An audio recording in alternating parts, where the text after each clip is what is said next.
নমস্কার প্রিয় শ্রোতা বন্ধুরা, রাধা কৃষ্ণ পিত পিয়ালি চ্যানেলে আমি পিয়ালি আছি। আজকে আপনারা শুনছেন শিব পুরাণ।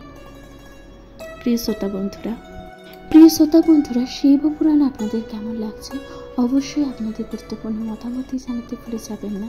কারণ শিব পুরাণ একটি সাধারণ পুস্তক নয়, এটি মহাপুরাণ, যেখানে মহাদেবের লীলা তথা মহাদেবের পুজো করার সম্পূর্ণ বিধান যা সুন্দরভাবে বর্ণনা করা আছে।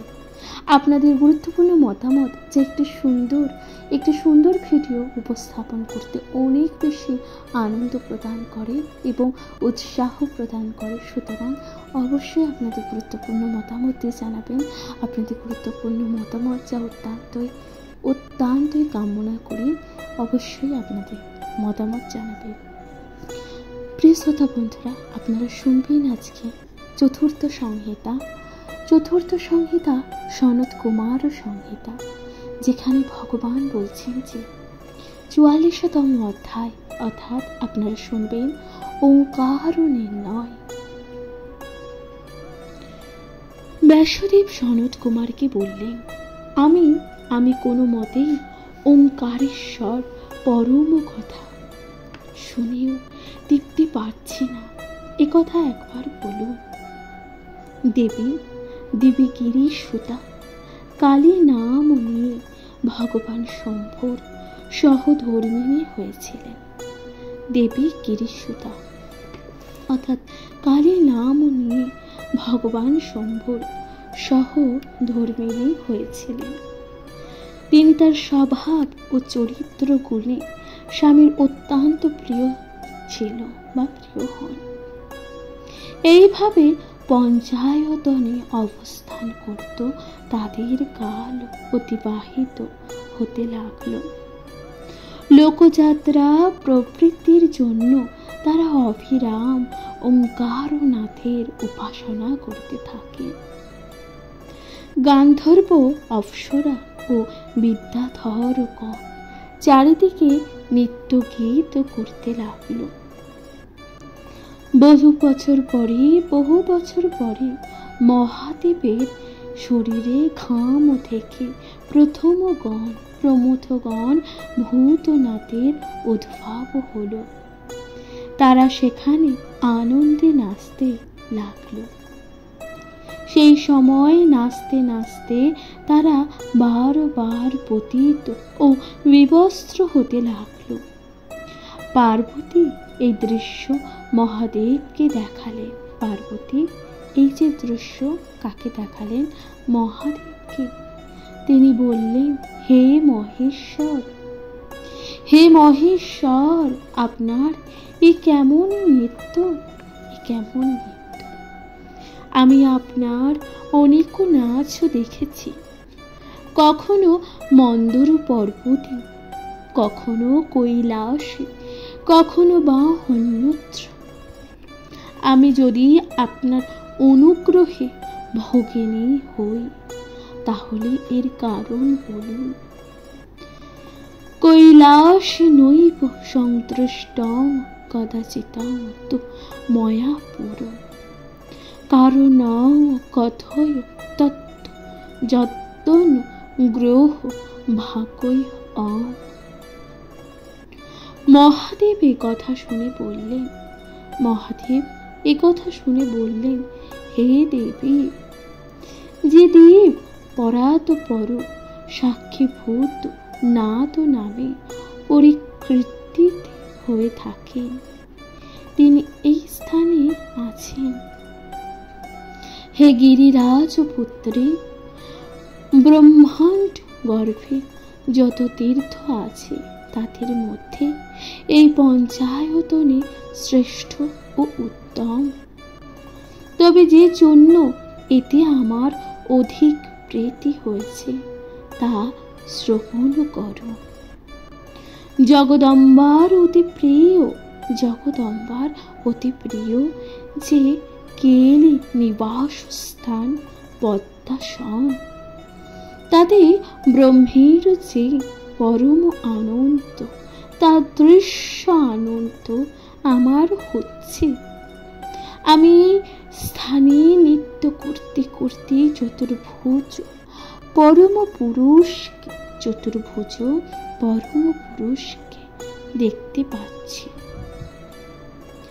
পূর্বে পঞ্চায়তন স্থিত মানবেরা ত্রিনেত্র শূলধারী বিশ্ববাহন মহেশ্বরকে প্রত্যক্ষ দেখত পঞ্চায়তনে। তবে বিষয়ে আকৃষ্ট ব্যক্তিরা এইসব দেখতে পায় না। অর্থাৎ যে সকল মানুষ আসল বিষয় আকৃষ্ট থাকে সে সকল ব্যক্তিরা এই সমস্ত কিছু দেখতে পারে না।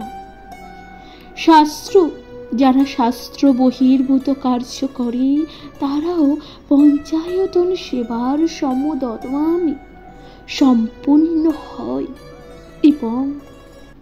এবং পরস্পর সংবাদপন সম্পূর্ণ হয়ে পরমেশ্বরকে দেখতে পায়। এছাড়া এখানে একটা সুন্দর শ্লোক আছে যেখানে বলা হচ্ছে যে জৈস্ত জন্মান্তরে দেবী পুরা আরাধিত হম তে বিদন্তি পরম স্থান বিমুক্তম পরম পদম। হে দেবী, যারা পূর্বে জন্মে আমার আরাধনা করেছে কেবল তারাই জানতে পারে যে অবিমুক্ত ক্ষেত্র হলো পরম স্থান।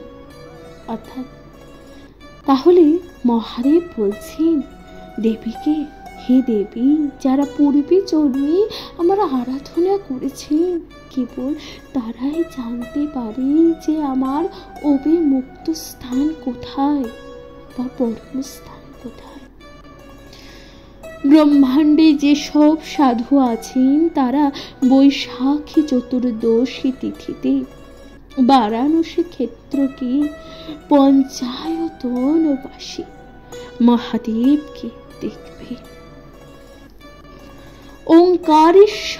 ওঙ্কারেশ্বর চারিদিকে দেবতা, ঋষি ও পাশুপতগণ অবস্থান করে আছেন। ওই পঞ্চায়তন ক্ষেত্রে আদিদেব কেশব স্বয়ংভূ পূর্ব দিকে আছেন, দক্ষিণ দিকে আছে কোটি রুদ্রগণ, ওঙ্কারেশ্বরের উত্তর দিকে আছেন বামদেব, সাবর্ণী অঘোর কপিল দেব, দেহুলাক্ষ প্রভৃতি দেবতা। এরা সবাই ওঙ্কারের ধ্যানে আসক্ত। পশ্চিম দিকে আছে দেব কীর্তিবাস।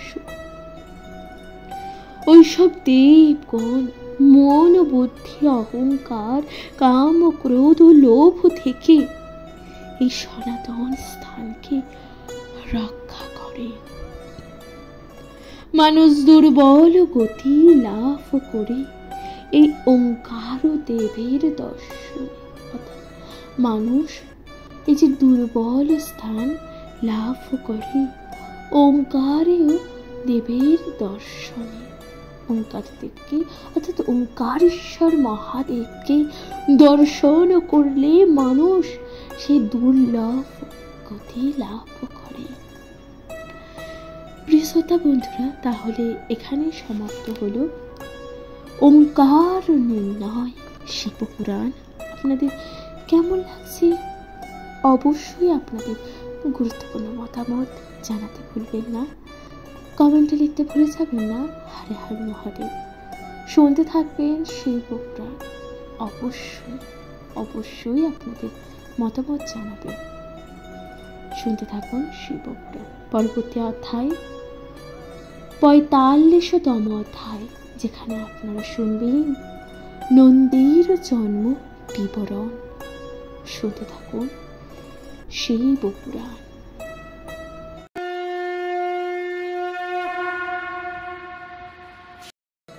নমস্কার প্রিয় শ্রোতা বন্ধুরা, রাধা কৃষ্ণ পিয়ালি চ্যানেলে আমি পিয়ালি আছি। আজকে আপনারা শুনবেন শিবপুরাণ।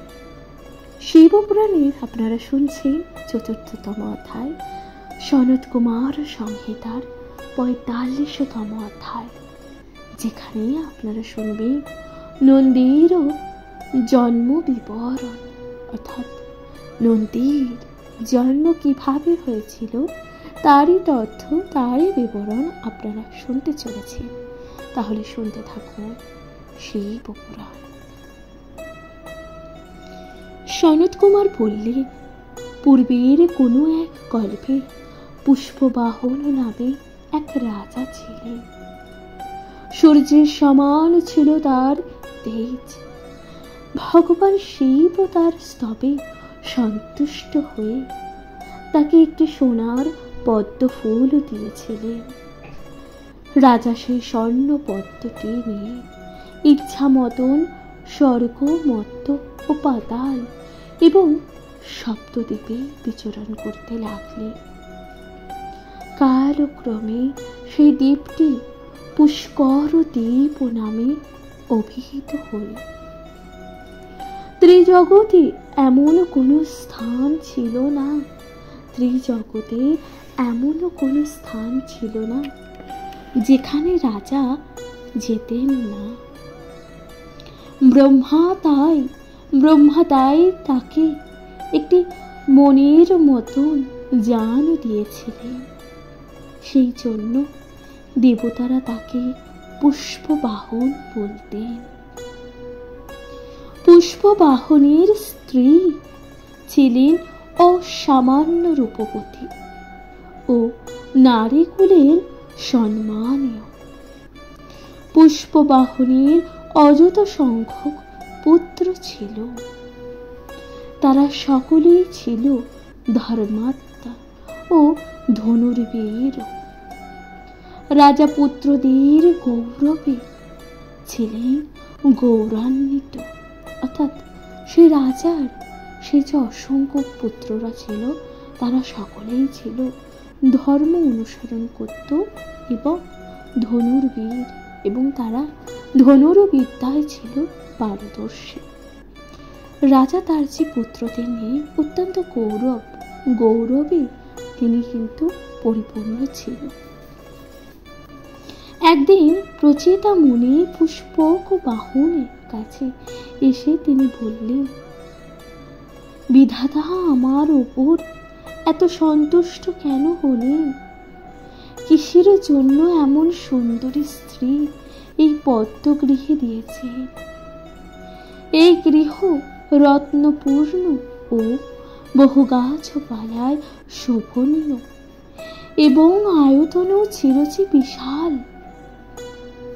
মুনিবর তখন বললেন, এ তোমার পূর্বজন্মের সুকৃতি। অর্থাৎ মুনিবর তখন বললেন যে এই যে তোমার, তা পূর্বজন্মের সুকর্মের ফল। তাহলে শোনো, তোমার আগের জন্মের কথা বলছি। তখন রাজাকে তার আগের জন্মের কথা মুনিবর বলছেন। কি বলছেন শুনুন। পূর্বজন্মে তুমি ব্যাধকুলে জন্মেছিলে, সেই জন্য তোমার মতি নির্দয়তার পূর্ণ ছিল।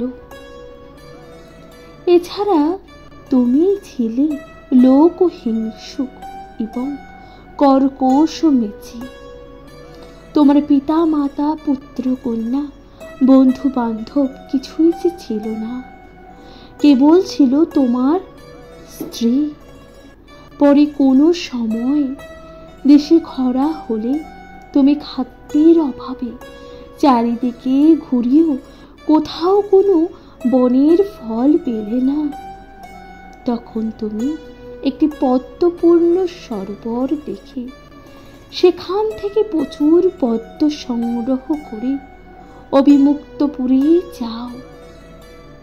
তোমার উদ্দেশ্য ছিল সেই কুলগুলিকে দেবস্থানে বিক্রি করে অর্থ সংগ্রহ করা। কিন্তু কিন্তু কেউ তোমার ফুল কিনেছিল না। সেই দিন রাত্রে তুমি ও তোমার স্ত্রী সেখানকার রুদ্রবাসে রাত্রি অতি যাপন করেছিলে। রাত্রে তোমার কানে এসেছিল এক মঙ্গল ধ্বনি। আশ্চর্য ঐশ্বর্যশালী দেব ও দেবীকে দর্শন করলে।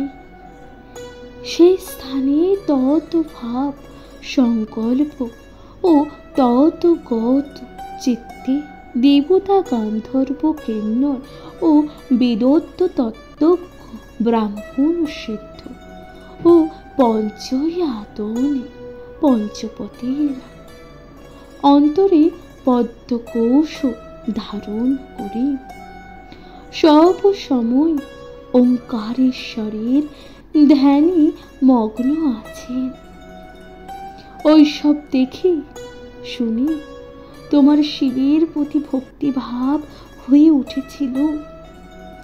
সেই সঙ্গে মনে মনে ঠিক করলে ওই সব ফুল দ্বারা মহেশ্বরকে সাজানো উচিত। এরপর সকালে উঠে দেবতার সেই স্থানে তোমরা দুজনে পরিষ্কার করলে, পরিষ্কার পরিচ্ছন্ন করলে। পদ্ম ফুলগুলি তখন শিবের চরণে অর্পণ করলে আর সেখানে রয়ে গেলে।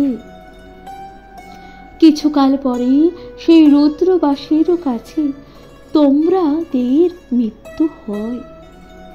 হে রাজন, তোমার সেই শুভ কর্মের ফলে আজ এত ঐশ্বর্য লাভ তুমি করেছ। তুমি ব্যর্থ হয়ে মহাদেবের পুজোর জন্য পুষ্প সমর্পণ করার জন্য এবং পঞ্চায়তনের সেবা ও পূজা করার ফলে আজ এত ঐশ্বর্যবান। এই সবই হলো ওঙ্কারেশ্বরের মাহাত্ম্য। তাহলে এই সবই হলো মহাদেব অর্থাৎ ওঙ্কারেশ্বর মহেশ্বরের কৃপা। এখন তুমি পুষ্কর দ্বীপ ছেড়ে অবিমুক্ত ক্ষেত্রে বারাণসীতে যাও। সেখানে গিয়ে ওঙ্কারেশ্বরের শরণাপন্ন হও। সেই দেবীর কৃপায় ওই শিব পদ দেখতে পাবে। প্রচেতা মুনি রাজাকে এইসব কথা বললে রাজা অত্যন্ত রোমাঞ্চিত হলেন। তিনি বললেন, হে সাধু বর, আজ আমি আপনার কাছে অতি দুর্লভ বিষয় জানতে চেয়ে পারলাম। আপনার মতো সাধুর দর্শন পেয়ে আজ আমি ধন্য। আপনার চরণে রইল আমার অযুত প্রণাম। এ কথা বলে সাধুকে প্রণাম করলেন। অনন্তর রাজা ঠিক করলেন যে বারাণসী যাবেন। অর্থাৎ তখন রাজা এটা ঠিক করলেন যে তিনি বারাণসীতে যাবেন। দিব্য ধার্য হলো, অর্থাৎ দিন ধার্য হলো। তিনি যথাকালে সস্ত্রীক বারাণসীতে রওনা হলেন। সেখানে গিয়ে তারা মৎস্যোদ্দরী তীর্থের কাছাকাছি রুদ্রাবাস নামক সরোবরের উত্তরে শিবের পঞ্চায়তন দেখে যে দক্ষিণা মূর্তি রয়েছে সেখানে ওঙ্কারেশ্বরের পুজো করতে লাগলেন। হে ব্যাসদেব, মহাদেব ওই তীর্থ স্থাপন করেছেন। ওই স্থানে গান্ধর্ব কিন্ন যক্ষ অপ্সরা উরক দৈত্য ও দৈত্যপতিগণ অলঙ্কৃত ভাবে মহেশ্বরকে পুজো করে থাকেন। রাজাও এভাবে পুজো করতে করতে ওঙ্কারেশ্বরের দর্শন পেলেন। বারাণসীতে পঞ্চায়তন থেকে ওঙ্কারেশ্বরী আছেন। তাকে দেখে লোকে জ্ঞান ও ঐশ্বর্য লাভ করে। অত্যন্ত দৃঢ় ও শক্ত মন নিয়ে যারা ভক্তি সহকারে তার পুজো করে তারাই মহাদেবের সঙ্গে লীন হয়ে যায়। মহেশ্বর বললেন, এরপর মহেশ্বর বলছেন যে এটি হলো সিদ্ধযোগের একটি প্রধানতম স্থান। অর্থাৎ মহাদেব তখন দেবীকে বলছেন যে এটি ছিল একটি সিদ্ধযোগের একটি প্রধানতম স্থান। বারাণসীতে ক্ষেত্র অনেক তীর্থস্থান রয়েছে। সব থেকে শ্রেষ্ঠ স্থান হলো ওঙ্কার স্থান। অর্থাৎ বারাণসীতে অনেক অনেক তীর্থস্থান আছে। সব থেকে শ্রেষ্ঠ স্থান কোথায়? ওঙ্কার স্থান। ওঙ্কার দর্শন করলে সব কিছুর দর্শন হয়। সনত কুমার এরপর বললেন যে এরপর ভগবান মহাদেব দেবী পার্বতীকে বললেন, হে দেবী, আমি পূর্বে যে বাগান তৈরি করেছিলাম তা দেখো। দেবলোকে আমার তৈরি এত ভালো জিনিস যে আর নেই। জগতে এমন কোনো প্রাণী নেই যার মন এই বাগান দেখে বিস্মিত হয় না। দেবী বললেন, হে দেবেশ, হে দেবেশ, তা তো দেখছি। আর কোনো জায়গায় যাওয়ার যে দরকার নেই। সনত কুমার এরপর বললেন, হে ব্যাসদেব, এরপর বৃষধ্বজ দেবীকে সঙ্গে নিয়ে দেব উদ্যান দেখতে গেলেন। সেখানে চারিদিকে কিন্নরগণ গান গাইছে। হাজার হাজার পাখির কলকালতিতে আকাশ বাতাস মুখরিত।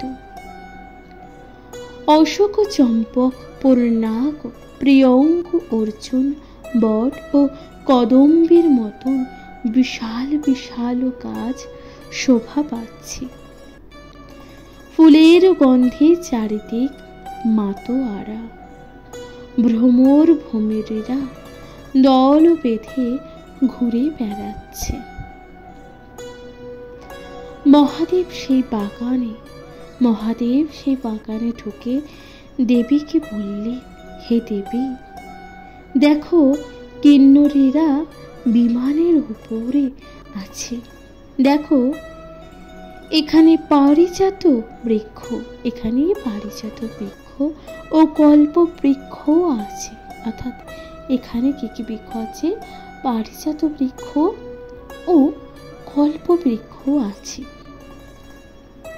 এই দুই বৃক্ষ কেবলমাত্র শিবলোক, ব্রহ্মলোক, বিষ্ণুলোকে থাকে। তাহলে এই যে দুটি বৃক্ষ, অর্থাৎ পারিজাত বৃক্ষ ও কল্প বৃক্ষ, এই দুটো বৃক্ষ কোথায় কোথায় থাকে? শিবলোক, বিষ্ণুলোক ও ব্রহ্মালোকে থাকে। এখানে তুমি এই দুই বৃক্ষেরও দেখা পেলে। এই বারাণসী শিবলোক আশ্রয় করে আছে। অর্থাৎ এই বারাণসীতেই আছে এই যে দুই বৃক্ষ। দেবী তা দর্শন করলে। দেবী তখন মহাদেব বলছেন, এই বারাণসী শিব লোক আশ্রয় করে আছে। এই সুন্দর উদ্যানে দেবদেব জনার্দন নাভি পদ্মজাত সর্বলোকেশ্বর ব্রহ্মা অবস্থান করেছে। সব দেবতার মুক্তিদাতা ওঙ্কারেশ্বরকে ঘিরে আছে। এই স্থানের ওপরে আছে গোল। সেখানে ব্রহ্মা ও অন্যান্য দেবগণ গরুদেরও খাদ্য নিয়ে থাকেন।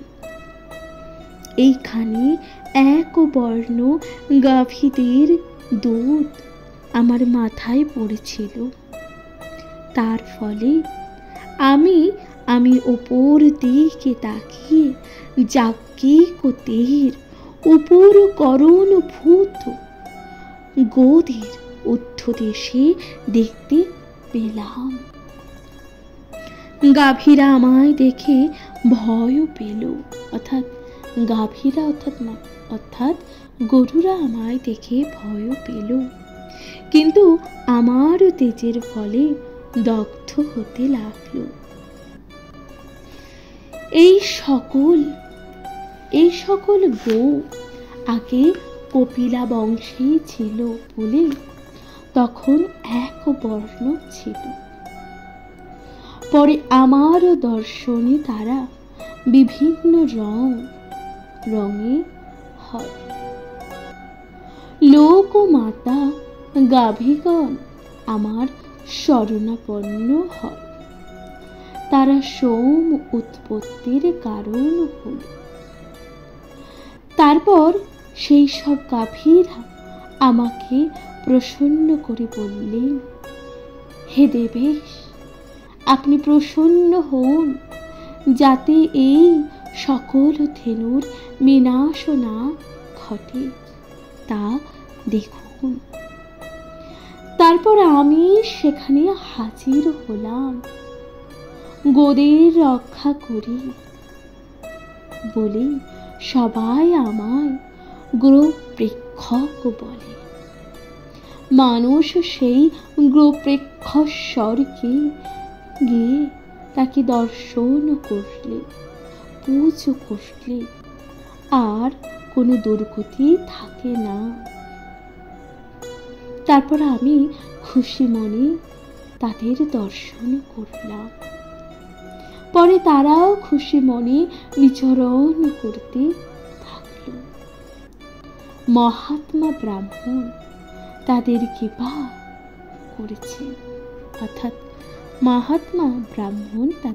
করেছে, সেজন্যই আমার অজ্ঞেয় গরু জগতের মান্যগণ হতে। সেই থেকেই এই আশ্চর্য জায়গাটি কপিলা হ্রদ নামে বিখ্যাত হয়ে আছে। আমি এখানেই বাস করছি। বিখ্যাত এই কপিলা হ্রদ দেবতাদের দুর্লভ। স্বয়ং ব্রহ্মা এই স্থান দেখিয়েছেন। ধার্মিক লোকেরা শান্তির জন্য এই স্থানের জল অমৃতের সমান। এই সকল ধেনুদের দুধ থেকে এই হ্রদের উৎপত্তি হচ্ছে। এই হ্রদকে অনেক রুদ্র হ্রদ বা দেব হ্রদ বলে থাকে। পরে সকল দেবতারা এখানে আমাকে প্রসন্ন করেছেন। তখন থেকে আমি সকলের মঙ্গল বিধানের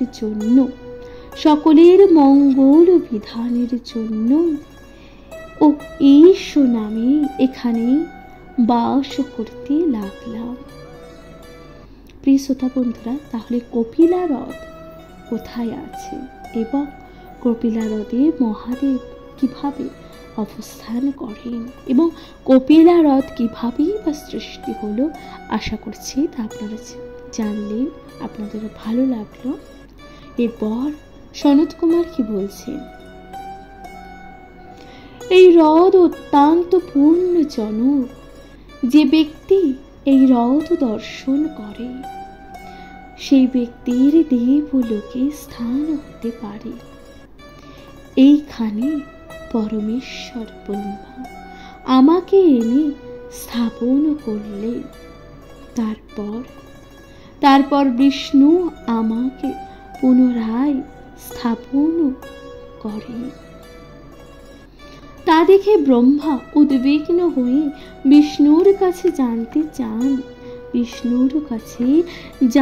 চান যে বিষ্ণু কি কারণে তাকে বা তার স্থাপিত লিঙ্গ আবার স্থাপন করলেন।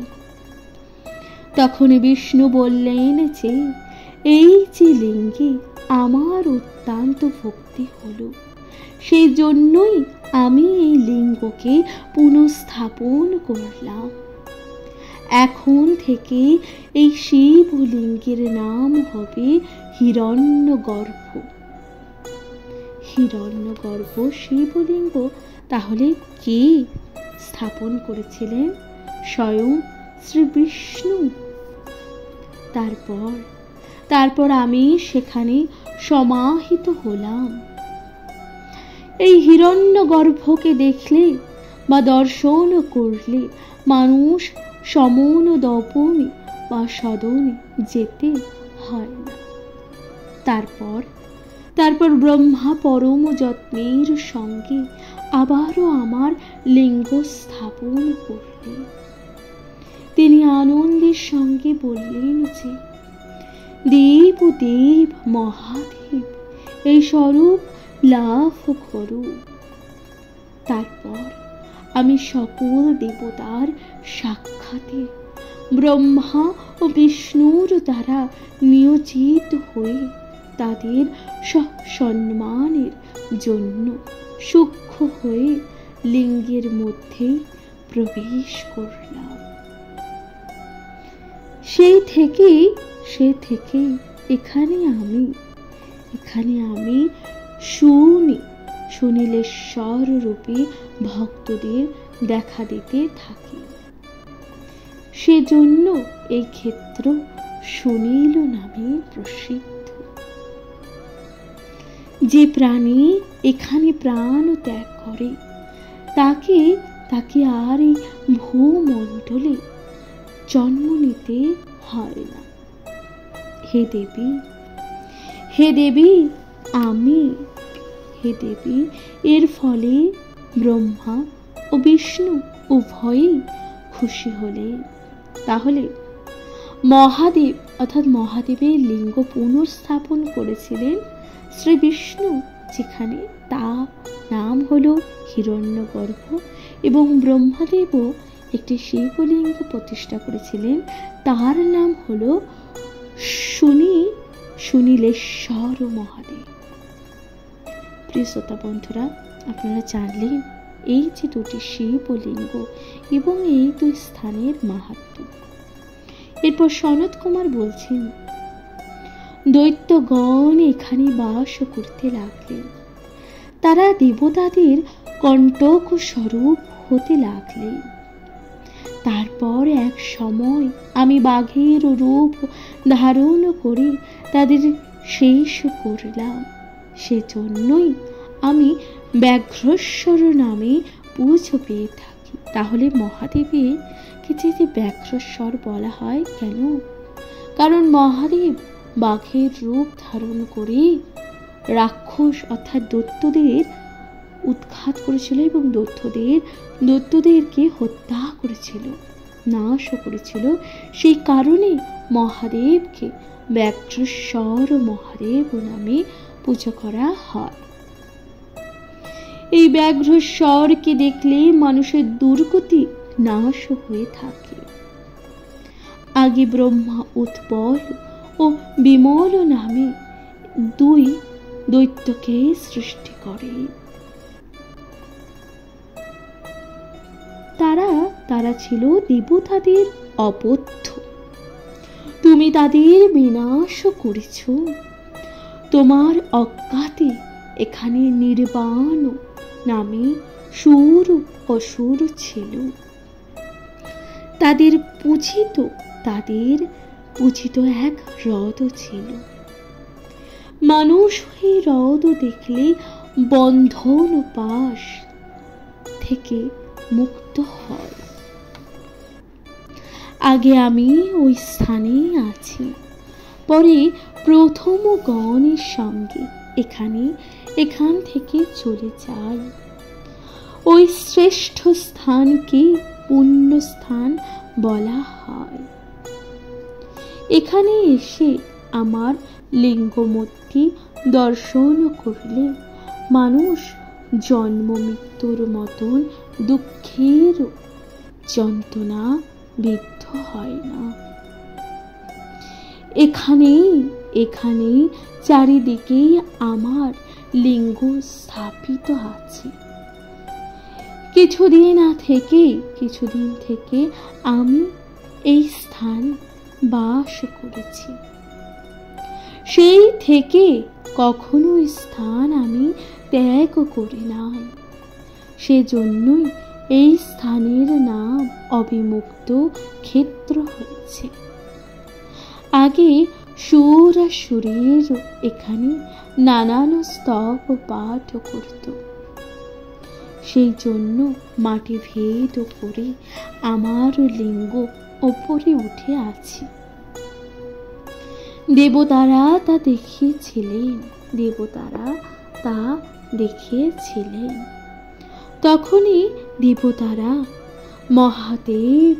মহাদেবকে বলে আমার ধ্যান করতে থাকে। বারাণসীতে তারা আমার পুজো শুরু করেন। সেই পবিত্র বারাণসী ক্ষেত্র হলো মুক্তিদাত্রী। যে মানুষ অবিমুক্তিশ্বরকে দর্শন করবে, যেখানে তার মৃত্যু হোক না কেন, সেই ব্যক্তি শিবলোকে স্থান পাবে। আর যদি এই স্থানে মৃত্যু হয়, তবে তার উত্তম গতি লাভ হবে। তাহলে অবিমুক্তিশ্বরকে অর্থাৎ অবিমুক্তিশ্বর মহাদেবকে দর্শন করলে ব্যক্তির কিন্তু শিবলোকে স্থান হয়। আগে পুণ্যভাগা বারাণসী দেবী এখানে জাহ্নবী দেবীর সঙ্গে মিলিত হয়েছিলেন। এখানেই সরিদ্বার, বরুণা, গঙ্গা, ওশী রয়েছে। এদের সঙ্গমস্থলে ব্রহ্মা লিঙ্গ স্থাপন করেছিলেন। তা সঙ্গমেশ্বর নামে অভিহিত হয়। মানুষ শুদ্ধ হয়ে এই সঙ্গমে স্থান করে সঙ্গমেশ্বরকে পুজো করলে তার আর জন্ম হয় না। এই স্থান অত্যন্ত শ্রেষ্ঠ স্থান। এখানে যোগী ব্যক্তিরা বাস করেন। এই স্থানে যে মাঝখানে আমি আছি, সেই স্থানকে সবার মধ্যমেশ্বর বলে।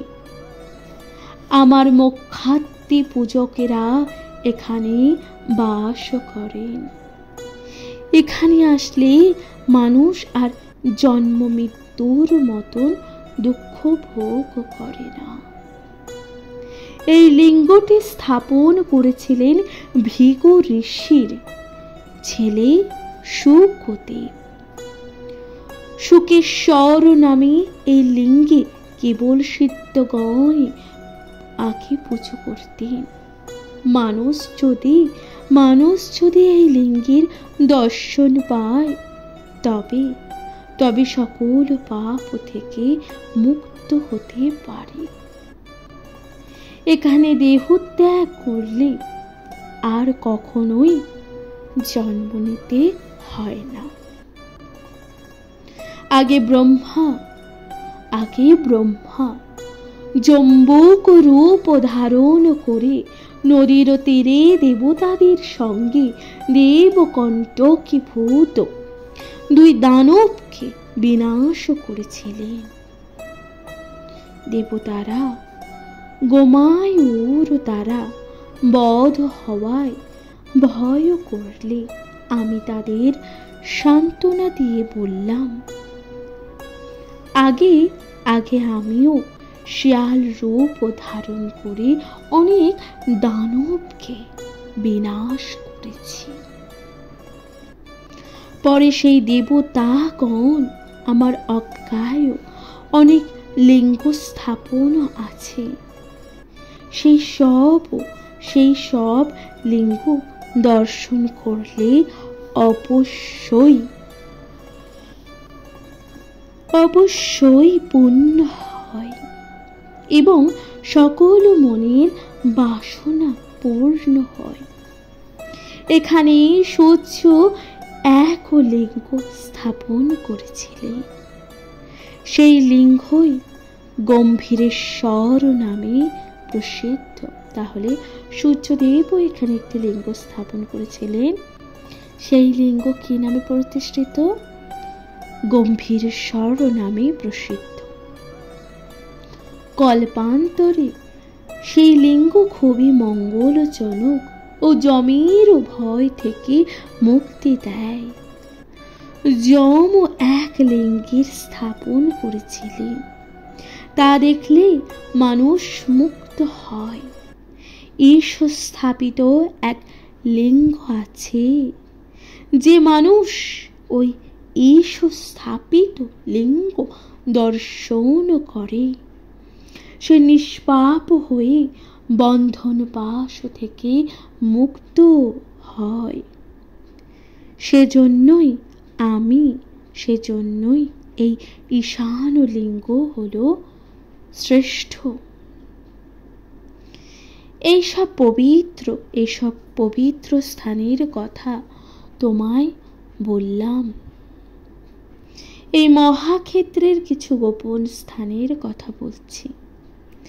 চারিদিকে এক ক্রোশ ধরে এই রকম যোজন পরিমাণ যে ক্ষেত্র আছে, তা মৃত্যুর সময় মোক্ষ দান করে।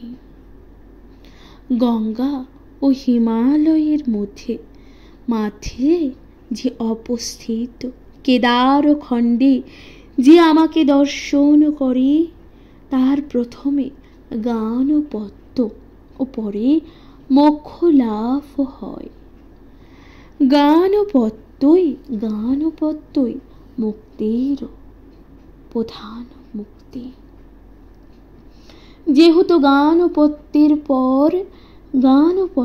পর নির্বাণ লাভ হয়, সেজন্যই কেদারই হলো মুক্তির স্থান। ব্যাস বললেন, হে মহামুনে, দেবেশ্বর ও দেবী পার্বতীর কথোপকথন এ বিষয়ে শুনতে চাই। এরপর সনত কুমার বলছেন যে উমা মহাদেবের সঙ্গে মিলিত হয়ে খুশি মনে ছিলেন।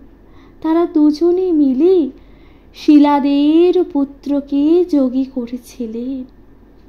সেই শিলাদ পুত্র ছিল অজনী সম্ভূত, সর্বকামী, সরিশ্বর সম্পূর্ণ।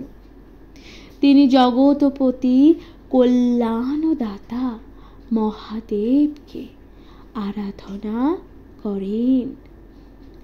মহাদেবকে আরাধনা করে তিনি গানপত্য লাভ করেছিলেন। ব্যাসদেব তখন বললেন যে কিভাবে তাহলে এবার নন্দীর সৃষ্টি হলো? তাহলে নন্দীর কিভাবে সৃষ্টি হলো? তিনি কিভাবে বা শিবের বর লাভ করলেন তা জানতে চাইছি। সনত কুমার এরপর বললেন যে শিলাদ নামক ধর্মাত্ম অত্যন্ত ক্ষমতাশীল বীর্যবান এক ঋষি ছিলেন। তার ছিল শীল ও বৃত্তি। এক সময় তিনি গিয়েছিলেন শিবলোকে। পরে তিনি সাংঘাতিক এক নরকের ওপর নিজের পিতৃলোককে দেখেছিলেন। তার শিলাদকে বলেছিলেন, সন্তান মারা গেলেই নরকে স্থান হয়। তুমি পুত্র লাভ করার জন্য দেবাদিদেব মহাদেবের আরাধনা করো। তিনি তোমার পুত্র দান করতে এবং আমাদের মুক্তি দিতে পারবেন। অর্থাৎ সেই শিলাদ তখন মহাদেবের আরাধনা শুরু করলো পুত্র লাভের আশায়। পিতৃপুরুষের এই কথা শুনে শিলাদ মহাদেবের শরণ নিলেন। তিনি হাজারো বছর তপস্যা করলেন। তার প্রার্থনা মহাদেবের অত্যন্ত সন্তুষ্ট হলেন। তিনি শিলাদকে বললেন, কি বর চাও? তাকে দেখে শিলাদ তার পায়ের কাছে ষষ্ঠাঙ্গ হয়ে প্রণাম করলেন। তিনি গদগদ মনে মহাদেবের স্তব করতে তখন লাগলেন। প্রিয় শ্রোতা বন্ধুরা, তাহলে এখানেই সমাপ্ত হলো। আপনারা শুনলেন এই যে নন্দী অর্থাৎ নন্দীর কিভাবে আবির্ভাব হবে, নন্দীর জন্ম বৃত্তান্ত আপনারা শুনলেন। এর প্রথম পর্ব। আশা করছি আপনাদের তা ভালো লাগলো। শিবপুরাণ আপনাদের কেমন লাগছে অবশ্যই আপনাদের গুরুত্বপূর্ণ মতামত দিয়ে জানাতে ভুলে যাবেন না। কমেন্টে লিখতে ভুলে যাবেন না। হর হর মহাদেব।